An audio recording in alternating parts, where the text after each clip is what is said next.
la première fois un clone d'animal adulte, une brebis. Et maintenant, écoutez Yuri Gagarin. C'est le premier jour de l'Euro. Europe 1. Et maintenant à 7h24, c'est l'heure du jour où votre plongée quotidienne dans la boîte à souvenirs d'Europe 1. Bonjour Laure d'Autriche. Bonjour Dimitri, bonjour à tous. Alors il y a 14 ans, le 5 juillet 2009, le joueur de tennis suisse Roger Federer s'impose à Wimbledon, son tournoi de prédilection.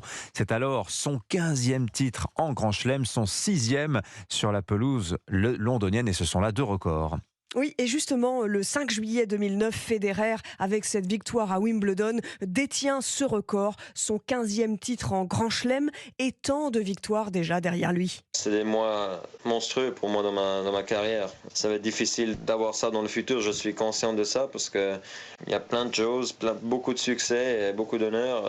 C'est le joueur parfait, estime alors le tennisman français Guy Forget. Il a une technique sans faille, il joue de manière très très fluide, il n'est pas très émotif.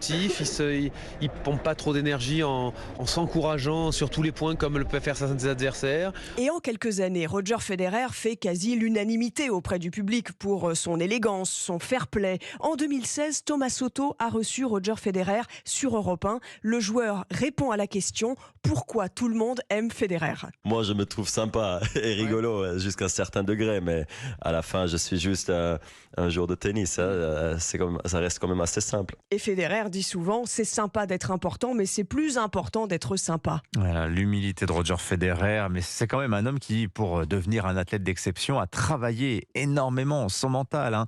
Il était plutôt colérique dans sa jeunesse, et le travail sur l'intelligence émotionnelle a fini pour Roger Federer par payer.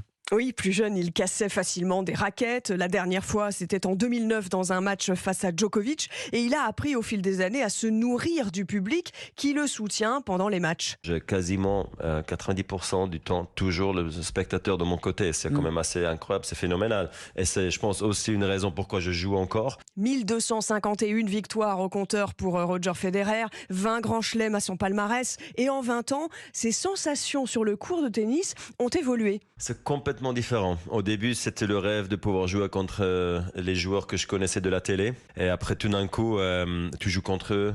Ils prennent leur retraite. C'est toi, tout d'un coup, le mec de la télé. Tu vois, tout change. Et Federer détient aussi le record du nombre de semaines passées en tant que numéro 1 au classement mondial. Merci beaucoup Laure d'Autriche pour cette page d'histoire du tennis grâce aux archives sonores d'Europe 1.